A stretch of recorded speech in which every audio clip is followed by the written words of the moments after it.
आज मैं आप लोगों के लिए लेकर आई हूँ मे और मस्ट के डिफरेंट यूजेस को। आज आप लोग मे और मस्ट में पीएचडी करने वाले हो। आज की इस वीडियो को अगर आप लोग देख लेते हो तो मे और मस्ट में आपकी जो पकड़ है ना बहुत ही स्ट्रांग हो जाएगी। पहले हम मे के सारे यूजेस को जान लेंगे, उसके बाद हम मस्ट के यूजेस को जानेंगे। तो सबसे पहले मे, उसका स्ट्रक्चर क्या है? Subject plus may be plus object. इसका हिंदी मीनिंग हो सकता है। हम सब जानते हैं कि मे पॉसिबिलिटी को शो करता है। तो जब भी किसी सब्जेक्ट के कहीं होने की बात करेंगे जहां आप श्योर नहीं है पर आपको ऐसा लग रहा है कि हो सकता है, तो ऐसे सिचुएशन में आप मे बी का यूज डायरेक्ट ऑब्जेक्ट के साथ कर देंगे। कोई वर्ब नहीं लगेगा, मे बी के बाद डायरेक्ट ऑब्जेक्ट लगेगा। जैसे कि मैंने कहा वह रोहन का भाई हो सकता है। मान लीजिए रोहन आपका बेस्ट फ्रेंड है, आप रोहन को जानते हैं लेकिन रोहन के फैमिली को नहीं जानते, उसके भाई बहन को आप नहीं जानते हैं। एक दिन आपने एक लड़के को देखा जिसका शक्ल है रोहन का जैसा लग रहा था, तो आपने सोचा कि ये शायद रोहन का भाई हो सकता है। आप श्योर तो नहीं है कि वो रोहन का भाई है क्योंकि आपने तो कभी देखा नहीं है रोहन का भाई कैसा है। आप ये सोच रहे कि शायद वो रोहन का भाई हो सकता है। तो ऐसे सिचुएशन में आपको मे बी का यूज करना है, जहां पर आप श्योर नहीं रहते हैं बट आपको ऐसा लगता है कि वो हो सकता है, तब मे बी का यूज करना है। तो वह रोहन का भाई हो सकता है, he may be Rohan's brother. He may be Rohan's brother. वह भी दिल्ली में होगा, आप श्योर नहीं कि वह दिल्ली में होगा। ये पॉसिबिलिटी को शो करता है, आपको संभावना है कि वह दिल्ली में होगा। He may be in Delhi. वह भी दिल्ली में होगा, he may be in Delhi. यहाँ पर देखिए मैंने यहाँ पर सिर्फ हो सकता है लिखा है, लेकिन यहाँ पर होगा है ना, तो आपको लगेगा होगा के लिए तो विल भी यूज होता है। तो गाइस होगा के लिए विल ही तो यूज होता ही है। साथ में जब आप कंफर्म होंगे ना कि हाँ वो अभी दिल्ली में ही होगा, तब आप उसमें विल का यूज करते हैं। लेकिन यहाँ तो हम लोग अभी श्योर नहीं है कि वह दिल्ली में ही होगा। हम अपनी पॉसिबिलिटी, हम अपनी सोच बता रहे कि शायद वो अभी दिल्ली में होगा, हम कंफर्म नहीं है कि वह दिल्ली में होगा। तब इसमें आपको मे बी का यूज करना है, इसमें आपको कंफ्यूज नहीं होना है। विल का यूज करना है ये मत सोचिएगा, जब आप कंफर्म रहिएगा तो ही विल का यूज कीजिएगा।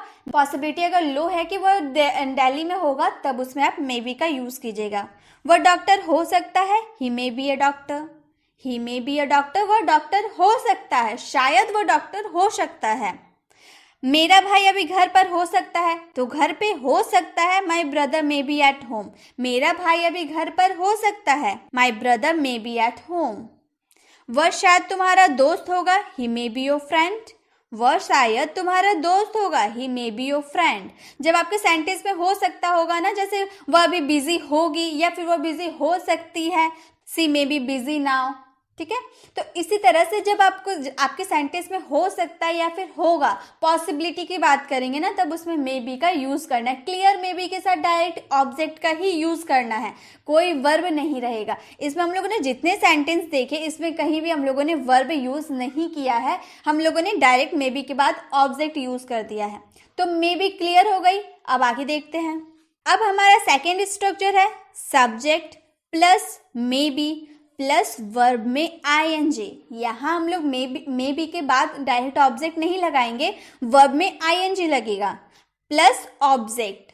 रहा होगा, ऐसे भी सेंटेंस आप बहुत बोलते हैं, शायद वह पढ़ रहा होगा, वह सो रही होगी, वह खा रहा होगा, वह जा रहा होगा। तो ऐसे वाले सेंटेंस में जहाँ पॉसिबिलिटी नहीं है कि हाँ वो सो रहा ही होगा, आप कंफर्म नहीं है। मान लीजिए टीना हमेशा सुबह 9 बजे तक सोकर उठती है, कहीं बाहर गए तो आपसे कोई पूछा कि भाई तुम्हारी बहन टीना क्या कर रही होगी, तो अभी बोलते कि टीना शायद अभी सो रही होगी। आप कंफर्म नहीं है, शायद टीना कभी कभी नींद जल्दी खुल जाता है, जल्दी उठ गई होगी, लेकिन आप श्योर नहीं है कि वो उठ ही गई होगी। आप बोल रहे कि वह भी सो रही होगी, क्योंकि हमेशा टीना लेट से उठती है, इसीलिए आपने बोला कि टीना भी सो रही होगी। तो इस वाले सिचुएशन में बोलेंगे Tina may be sleeping now. यहाँ पर देखिए रहा होगी, रही होगी, रहे होंगे जब आपके आएंगे, जब आप पॉसिबिलिटी की बात करेंगे तो मे बी के साथ वर्ब में आईएनजी लगेगा। तो हम लोग बोलेंगे Tina may be sleeping now. Tina may be sleeping now, Tina अभी सो रही होगी।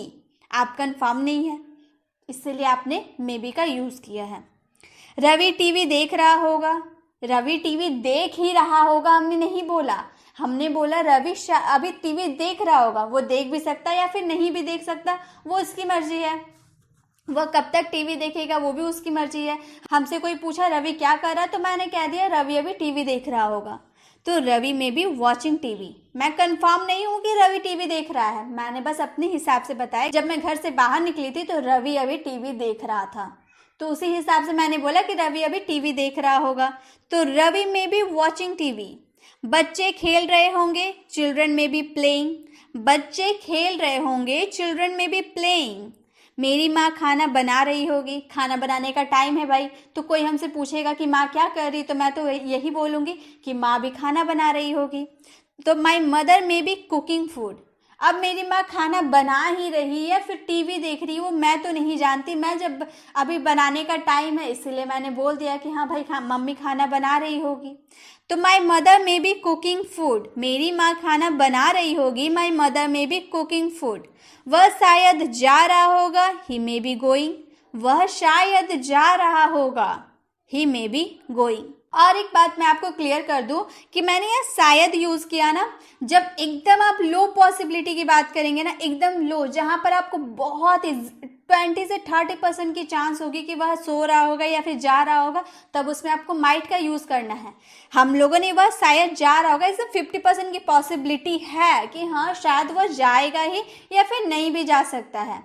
तो जब आपकी सेंटेंस में थोड़ी बहुत भी पॉसिबिलिटी होगी तो मे बी का यूज़ करना है, लेकिन एकदम पॉसिबिलिटी लो होगी ना तब उसमें माइट बी का यूज़ कीजिएगा। क्लियर? मे माइट में आपको कंफ्यूज नहीं होना है, थोड़ा सा है, लेकिन आपके सेंटेंस पे डिपेंड करता है कि आप किस टाइप के सेंटेंस बोल रहे हो। क्लियर? इजी है।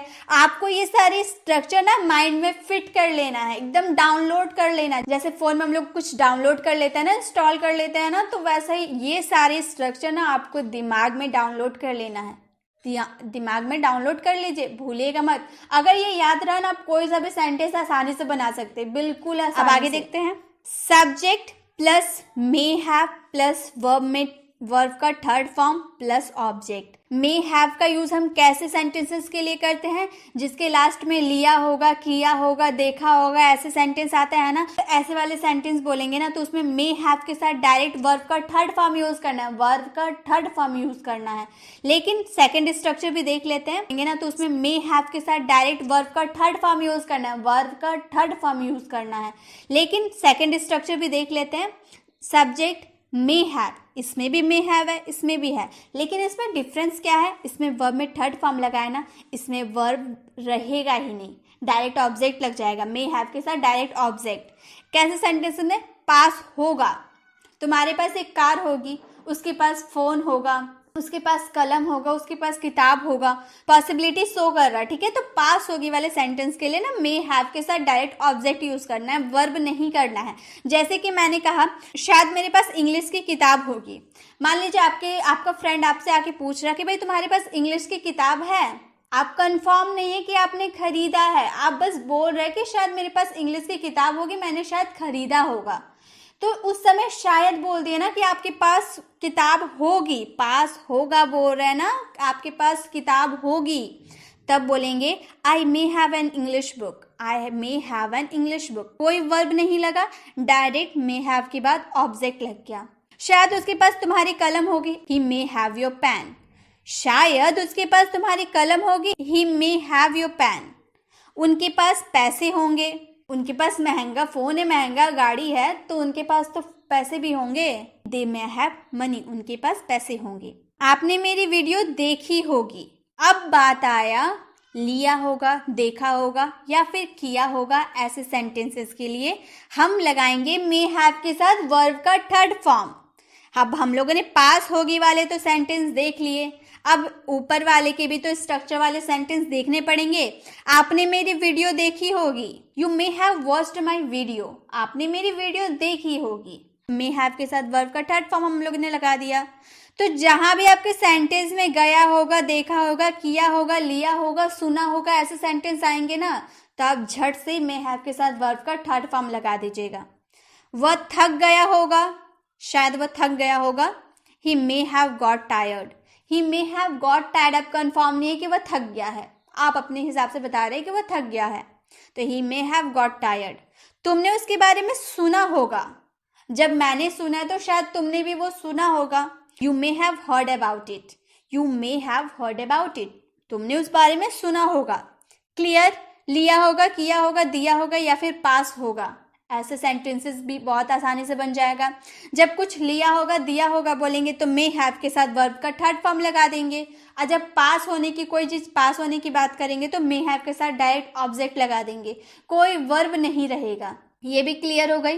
अब आगे देखते हैं। अब नेक्स्ट स्ट्रक्चर है, सबसे पहले ऑब्जेक्ट, उसके बाद may have been plus verb में थर्ड फॉर्म, किया गया होगा। हम लोगों ने मे बी का यूज देखा, मे बी के साथ वर्ब में आईएनजी का यूज देखा, मे हैव के साथ वर्ब में थर्ड फॉर्म का भी यूज देखा, मे हैव के साथ डायरेक्ट ऑब्जेक्ट का भी यूज देखा। अब क्या यूज देख रहे हैं, मे हैव के साथ हम लोगों ने क्या लगाया है, बिन लगा दिया। अब मैंने बहुत सारे वीडियो में ये बताया है कि जिसके साथ अगर हम लोग बिन को घुसा देते हैं ना, मे हैव के साथ हम लोगों ने बिन को ऐड कर दिया है ना, तो ये पेसिव में चला गया। तो इसीलिए हम लोगों ने फर्स्ट में क्या लगाया है, ऑब्जेक्ट। सब्जेक्ट होता ही नहीं है, ऑब्जेक्ट होता है। जैसे टीवी ठीक कर दिया गया, टीवी ठीक कर दिया गया। हम लोगों ने ये नहीं बोला कि मैकेनिक द्वारा टीवी ठीक कर दिया गया, हम लोगों ने सिर्फ इतना ही बोला टीवी ठीक कर दिया गया होगा, तो बोलेंगे TV may have been repaired. अब हम लोग ये तो जानते हैं कि कोई सा भी पैसिव वॉइस बना ले वर्ब में थर्ड फॉर्म ही लगेगा, चाहे आप हैज के साथ बिन लगाए, चाहे हैड के साथ बिन लगाए, या फिर मे हैव के साथ बिन लगाए, कुछ भी लगा ले पैसिव में वर्ब का थर्ड फॉर्म ही आता है। तो टीवी ठीक कर दिया गया होगा, TV may have been repaired. खाना बन गया होगा, food may have been cooked. खाना बन गया होगा, food may have been cooked. पत्र लिख गया होगा, letter may have been written, letter may have been written. Homework बन गई होगी, होमवर्क में हैव बीन डन। मान लीजिए आपको स्कूल से बहुत सारा होमवर्क मिला है, लेकिन आप घर में होमवर्क ना बनाकर आप बाहर खेलने चले गए, तो आपका जो दूसरा फ्रेंड है वो आपसे पूछ रहा कि तुम्हें तो बहुत सारी होमवर्क मिली थी, तो तुमने होमवर्क बनाया, ये तुम तो खेलने आ गए, तो होमवर्क कैसे बनेगा। आपका जो बड़ा भाई है ना, वो आपका होमवर्क हमेशा बना देता है, तो आप अपने दोस्त से बोलोगे मेरा होमवर्क बन गया होगा। वो ऐसा लग रहा है कि अभी तक जब आप बोल रहे ना, अभी तक आपका भाई होमवर्क बना दिया होगा। आपकी ऐसी पॉसिबिलिटी है कि हमेशा वो मेरा होमवर्क बना देता है, तो आज भी वो मेरा होमवर्क बना दिया गया होगा। इसलिए आप अपने दोस्त से बोल रहे हैं कि होमवर्क बन गया होगा। ये नहीं बताया कि भैया के द्वारा बन गया होगा, ये नहीं बताया आपने सिर्फ इतना बोला कि होमवर्क बन गई होगी, तो होमवर्क में हैव बीन डन। वह पिट चुका होगा, किसके द्वारा पिटा, पापा द्वारा या मम्मी द्वारा, वो नहीं बताया है, सिर्फ बोला गया वह पिट चुका होगा। यहाँ पर रिटन लिखा है लेकिन बिटन होगा। ही मे हैव बीन बिटन, वह पिट चुका होगा, he may have been beaten. Clear, तो ये भी क्लियर हो गया, बिल्कुल इजी था। तो अब आप पॉसिबिलिटी की बात करेंगे पैसिव वाले सेंटेंस में, तो मे हैव के साथ बिन आप लगा दीजिएगा, बहुत इजी बन गया ना। तो चलिए अब आगे देखते हैं। अब है subject, may have to plus verb का first form and the last object. पढ़ सकता है, ऐसा सेंटेंस बहुत बोलने को मिलता है। मुझे खाना बनाना पड़ सकता है, मुझे वहाँ जाना पड़ सकता है, मुझे तुम्हारे घर आना पड़ सकता है, मुझे तुमसे बात करना पड़ सकता है, मुझे लिखना पड़ सकता है, मुझे पढ़ना पड़ सकता है। ऐसे सेंटेंस हम बहुत दिन में बहुत बार बोलते हैं। तो ऐसे सेंटेंस पढ़ सकता है, एक तो पढ़ सकता है, जब आप 100% श्योर है ना कि आपको वो काम करना पड़ ही सकता है, तब आपको कैन हैव टू का यूज़ करना होता है। ये मैंने आपको मॉडल्स वाली वीडियो में अच्छे से एक्सप्लेन किया है। अगर आप नहीं जानते तो मॉडल्स वाली वीडियो देख सकते हैं, उसमें मैंने सारे मॉडल्स को अच्छे से क्लियर किया है, आप उससे अच्छे से सीख सकते हैं।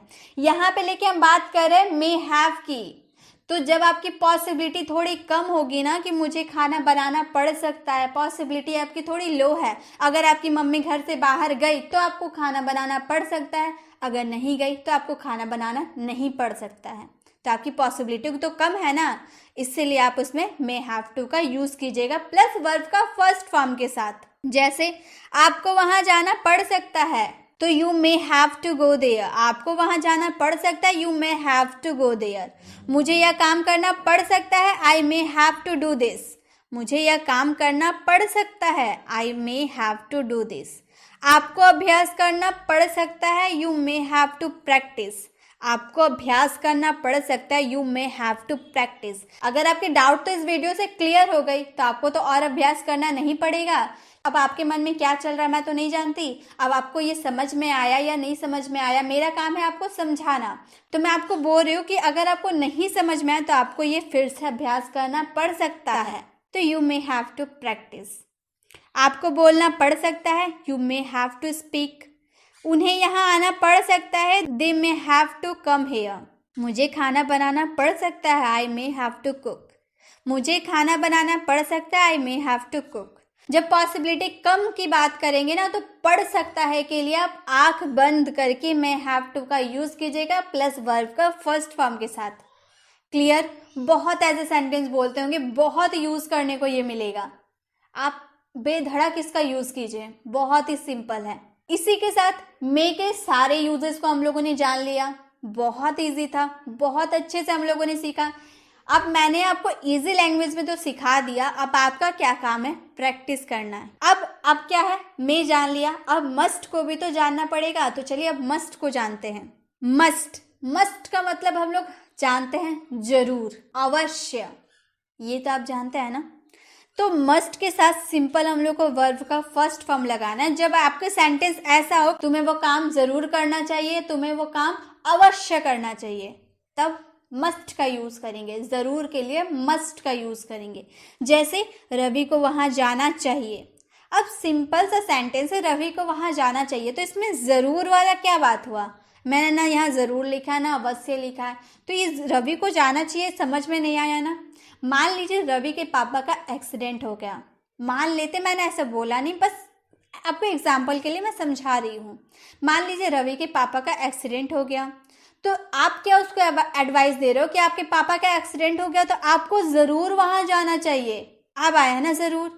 रवि के पापा का एक्सीडेंट हुआ तो रवि को वहां जाना चाहिए, उसका कर्तव्य है वहां जाना, उसका ये कर्तव्य है कि उसको अपना पापा को देखने जाना चाहिए। तो क्या बोलेंगे? Ravi must go there. Ravi को वहां जाना चाहिए, रवि मस्ट गो देयर। अब इसका नेगेटिव अगर बनाए तो मैंने एक ही सेंटेंस को लेकर आपको नेगेटिव, इंट्रोगेटिव, अफर्मेटिव तीनों अच्छे से क्लियर कर दूंगी। आपको ज्यादा लंबा नहीं देखना पड़ेगा, आपको शॉर्ट में ही मैं सब कुछ क्लियर कर दूंगी।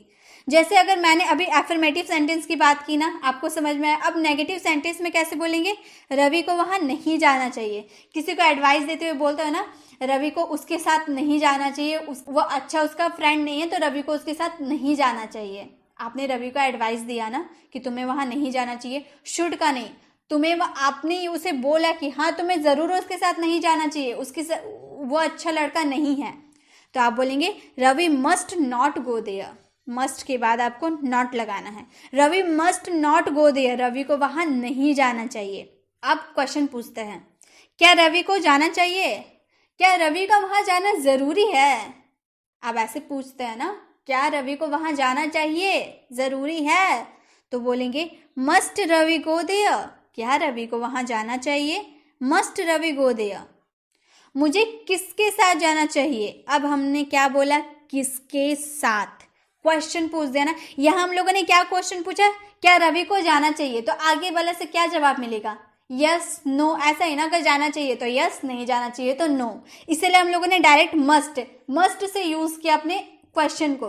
लेकिन यहाँ पे हम लोगों ने पूछा रवि को किसके साथ जाना चाहिए, तो आगे वाला आपको जवाब देगा रवि को अपने पापा के साथ जाना चाहिए, रवि को अपनी मम्मी के साथ जाना चाहिए, रवि को अपने भाई के साथ जाना चाहिए। तो आपको पूरा जवाब मिलेगा ना, तो किसके साथ जाना चाहिए। तो यहाँ पे आप अपने WH से स्टार्ट कीजिएगा अपना क्वेश्चन। क्लियर? पूरा जवाब चाहिए तो WH। तो किसके साथ के लिए? With whom। उसके बाद आपका जो मस्ट है वो लगेगा, उसके बाद सब्जेक्ट एंड द लास्ट आपका verb. With whom must I go, Ravi को किसके साथ जाना चाहिए? With whom must I go. अब और कुछ एग्जाम्पल देखते हैं। जैसे मुझे ऐसा सोचना तक नहीं चाहिए, अच्छी बात नहीं है ऐसा सोचना, तुम्हें जरूर वो नहीं सोचना चाहिए। I have not even think so, मुझे ऐसा सोचना तक नहीं चाहिए, बहुत खराब बात है, मुझे ऐसा नहीं सोचना चाहिए। I must not even think so, तुम्हें मदद नहीं करनी चाहिए, वो अच्छे इंसान नहीं, उनकी मदद मत करो। अब आप बोल रहे हो ना, अब हमें तो सबकी मदद करनी चाहिए, लेकिन आगे वाला हमें क्या बोला है कि तुम्हें ज़रूर उसकी मदद नहीं करनी चाहिए, तो बोलेंगे you must not help, you must not help. तुम्हें नल खोलना चाहिए था, बहुत लोग पानी भरने के लिए खड़े हैं भाई, तुम्हें ज़रूर नल खोलना चाहिए, नहीं तो वो लोग पानी कैसे भरेंगे। तो तुम्हें नल खोलना चाहिए, you must turn on the tap. नल खोलना ज़रूरी है भाई, तभी तो पानी भरेंगे, तो you must turn on the tap. तुम्हें मुझे फ़ोन करना चाहिए, यू मस्ट कॉल मी। तुम्हें मुझे फ़ोन करना चाहिए, यू मस्ट कॉल मी। हमें कब तक ऑफिस में रहना चाहिए, क्वेश्चन पूछ रहे हैं ना, हमें कब तक ऑफिस में रहना चाहिए, तो कब तक के लिए until when must we stay at work, until when must we stay at work, हमें कब तक ऑफिस में रहना चाहिए। क्लियर। मस्ट के साथ सब में हम लोगों ने वर्ब का फर्स्ट फॉर्म लगाया, ज़्यादा कुछ नहीं। अफर्मेटिव सेंटेंस रहा तो सिंपल सब्जेक्ट के बाद आपको मस्ट यूज करना है, उसके बाद वर्ब में first form and the last object. अगर नेगेटिव सेंटेंस रहा तो सबसे पहले सब्जेक्ट, उसके बाद मस्ट, उसके बाद नॉट प्लस वर्ब का first form and the last object. अगर इंट्रोगेटिव रहा, अगर आप हाँ ना में जवाब चाहते हैं तो आप मस्ट का यूज करके मस्ट को पहले यूज कीजिएगा, उसके बाद सब्जेक्ट, उसके बाद वर्ब का first form and the last object plus question mark. लेकिन अगर आप पूरा जवाब चाह रहे हैं ना, WH से स्टार्ट कर रहे हैं, तो WH plus must plus subject plus verb का first form and the last object question mark. Clear. तीनों मैंने स्ट्रक्चर आपको बता दिए। ये तो हम प्रेजेंट की बात किए ना, अब थोड़ा पास्ट की बात करते हैं। मस्ट हैव वर्ब का थर्ड फॉर्म, जरूर चाहिए था, तुम्हें वो काम करना जरूर चाहिए था, यहाँ पे था होगा तो तुम्हें वो काम जरूर करना चाहिए था, पास्ट की बात कर रहे हैं तो मस्ट हैव प्लस वर्ब का थर्ड फॉर्म यूज करना। जैसे उसे पूछना चाहिए था, उसने वहां जाने से पहले मुझे नहीं पूछा, लेकिन उसे मुझसे पूछना चाहिए था, जरूरी था मुझसे पूछना, उसे पूछना चाहिए था, ही मस्ट हैव आस्क्ड। उसे पूछना नहीं चाहिए था, he must not have asked. पूछने की जरूरत नहीं थी भाई, तो he must not have asked. क्या उसे पूछना चाहिए था, मस्ट ही हैव आस्क्ड। सब सेम स्ट्रक्चर रहेगा, बस आपके जो है मस्ट के साथ हैव का यूज करना है प्लस वर्ब का थर्ड फॉर्म यूज करना, बाकी स्ट्रक्चर सेम। उसे किससे पैसे नहीं लेने चाहिए था, उसे पूछ रहे कि किससे पैसे नहीं लेने चाहिए थे उसे, तो किससे के लिए from home must not he have taken the money, from home must not he have taken the money. उसके पापा हॉस्पिटल में भर्ती थे, उसे जाना चाहिए था, ज़रूरी था। उसके पापा हॉस्पिटल में भर्ती रहेंगे तो उसे तो जाना ज़रूरी है, उसका कर्तव्य है वहाँ जाना। तो उसके पापा हॉस्पिटल में भर्ती थे, उसके लिए his dad was admit in hospital, उसे जाना चाहिए था, he must have visited him. उसके पापा हॉस्पिटल में भर्ती थे, उसे जाना चाहिए था, his dad was admit in hospital, he must have visited him. तो बस मस्ट में इतना ही था गाइस। मस्ट प्रेजेंट में कैसे करेंगे, affirmative sentence, negative sentence, interrogative sentence. और जब पास्ट की बात करेंगे, अफर्मेटिव सेंटेंस, नेगेटिव सेंटेंस और इंट्रोगेटिव सेंटेंस कैसे बनाइएगा, आपको क्लियर हो गया। मे को भी हम लोगों ने अच्छे से जाना, मस्ट को भी हम लोगों ने अच्छे से जाना, अब कोई डाउट नहीं होगी। अब आप बताइए, आपको मे और मस्ट में जो पकड़ है वो मजबूत हुई या नहीं हुई। आप कमेंट में ज़रूर बताएं कि आपको इससे कितनी हेल्प मिली। और एक सेंटेंस मैं आपको होमवर्क के लिए दे रही हूँ, आपको पहचाना है कि उसमें लगेगा क्या। मुझे उससे बात करना पड़ सकता है, इसका आंसर आपको कमेंट बॉक्स में करना है। वीडियो अच्छी लगी तो वीडियो को लाइक करें।